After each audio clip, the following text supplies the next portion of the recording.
In this video, I'll show you how to create perfect selections in Affinity Photo. Let's get started. If you'd like to follow along with me, I've left a download link to the image that I'll be using in the video description. To start, let's make a basic selection using the Object Selection tool. I'll just hover over our model and I'll click to begin the selection. To refine this selection, we can change to the Selection Brush tool, and we can zoom in and make sure that we've selected everything that we want to select. So I'm just going to scroll around the edges of our subject, and we can just click and drag to add back to our selection. Now, if we ever select too much, we can just hold Alt or Option as we click and drag, and that will remove from the selection. These shoes are a very tricky thing to select, so don't worry if it's not perfect at this point. We're going to come back and fix these later. Okay, I think the selection looks pretty good.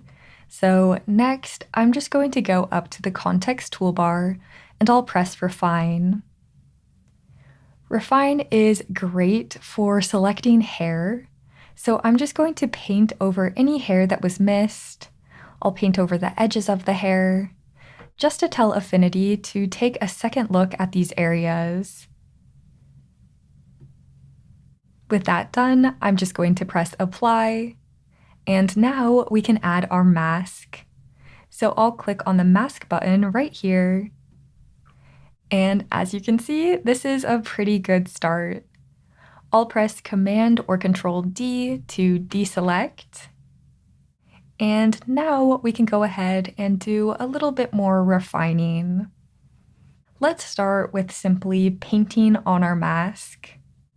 I'm going to grab the paintbrush tool, and I'll make sure I'm painting with 0% hardness and a full flow. Then we can zoom in and we can begin painting on the edges of our subject. If you paint in black paint, you'll remove from the selection. So I'm just going to paint in black paint over any areas where there's a bit too much selected. And if you ever paint away too much, you can just press X on your keyboard to switch to white paint, and then you can paint to add back in. So I'm just going to go around my subject here, painting in black and white paint to add and remove. This process can be a little bit tedious, but if you do a good job with it, your selection will look so good. For this example, I'm not going to refine the shoes quite yet. So I'm going to skip over the shoes and continue painting.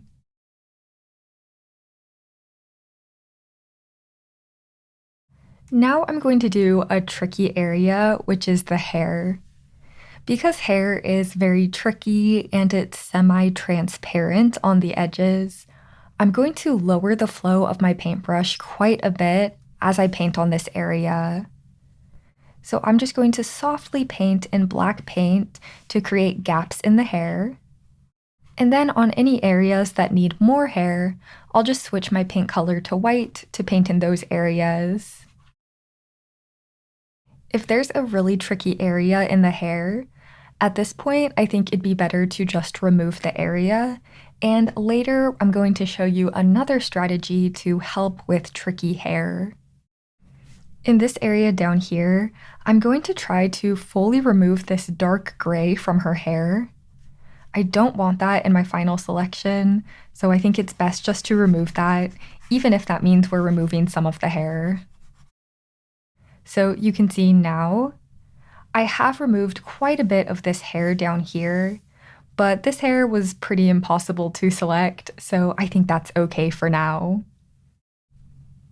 Okay, so that was the first strategy, simply painting in black and white paint directly on our mask to make the mask look perfect on the edges. For our other strategy, I want to show you how to make a selection of an object that has very sharp edges, like the shoes. For this strategy, I'm going to use the pen tool. To keep things simple, I'm going to change the mode to Smart Mode, and I'll also turn on Rubber Band Mode. Even if you've never worked with the pen tool before, if you put these two settings on, this is going to be pretty easy. To start, I'm going to click somewhere out here, and I'm just gradually going to come inward until we hit the edge of the shoe. Then I'm just going to go all the way around, adding little points all around the edges of our shoe. Now, you can see right now we have a white fill and a black stroke. These things aren't really necessary for our selection that we're going to make. So over here in the color panel, I'm going to remove the fill so that it doesn't become a distraction. Okay, so I'm just going to continue to click, click, click, making a ton of little points here. Now, at this point, it's actually getting kind of tricky to see where the shoe is. We have very fuzzy edges. So I'm actually going to turn off our mask. I'll undo a few times with Command or Control Z to get back to that point. And with the mask off, this will just make it a lot easier to make a clean selection of our shoe. Now, when you get to a corner, make a bunch of little points and then change direction. If you don't do this and you try to change direction, you can see we get more of a curve. But if you make a bunch of little points, you can have a sharper turn.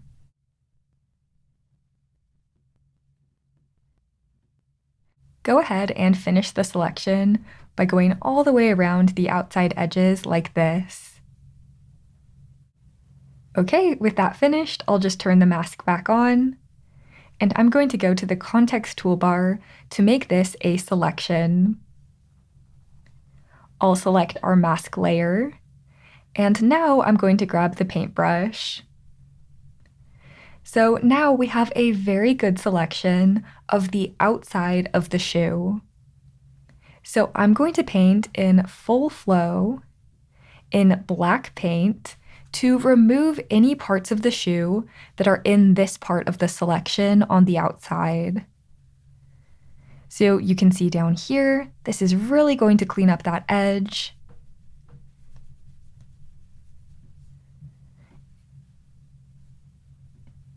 And now I think that looks a lot better for the outside of the shoe.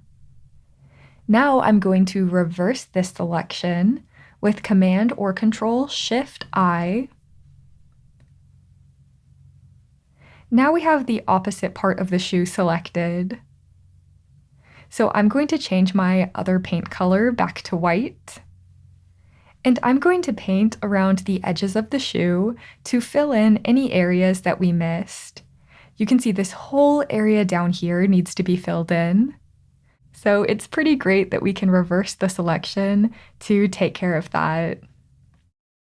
I'll press Command or Control D to deselect, and you can see this shoe looks so much better.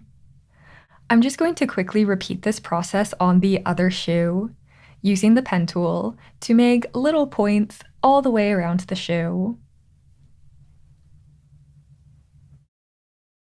Then I'll turn this pen path into a selection. And with the mask selected, I can paint in black and white paint to clean up the edges of the shoe. When I'm ready, I'll press Command or Control Shift I to reverse the selection and paint on the other side.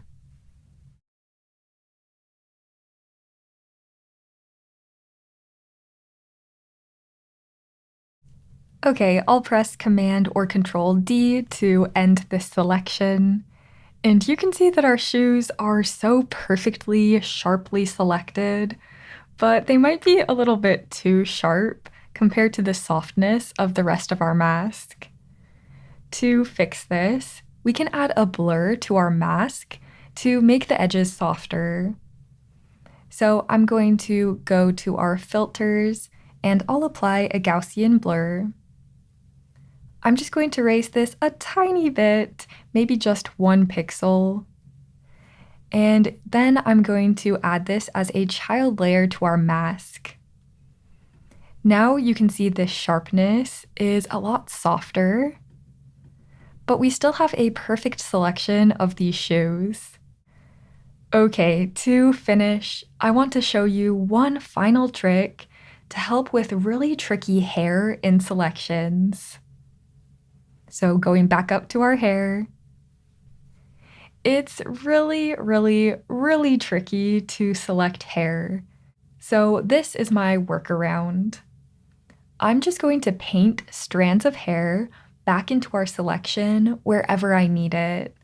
To do this, I'm going to start by adding a new pixel layer, and I'll drag this on top of everything. We're going to use this layer to paint on.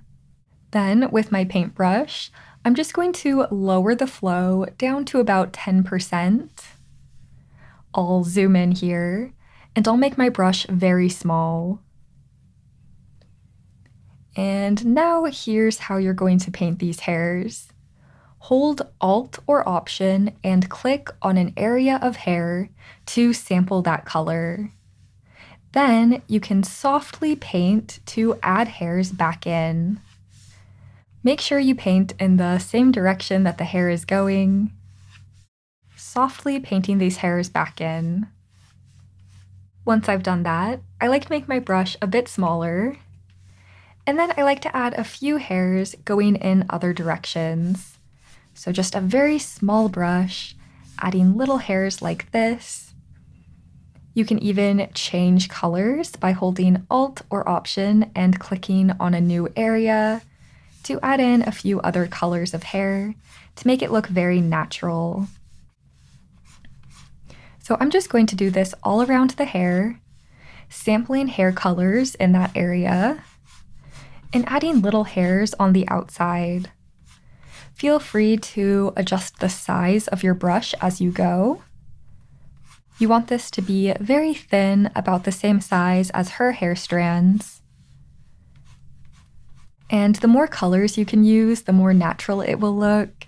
You really don't want this to look flat and obvious in color. Okay, at this point I've painted lots of hairs all the way around her.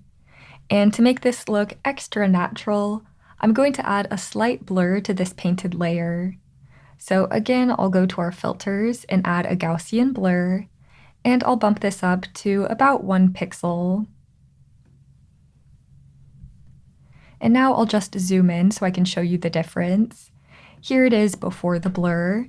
You can see the hair looks a lot sharper. And here it is after. The hair is still there, but it's just as soft as her other hairs. All right, with that, I think I've shown you just about every trick in the book to make a perfect selection. So now I'm just going to select this layer and the mask layer, and I'll turn them both off so that you can see the before, and here's the after. Great job! Now you know how to make perfect selections. Thanks for watching, and I'll see you in the next Affinity Revolution tutorial.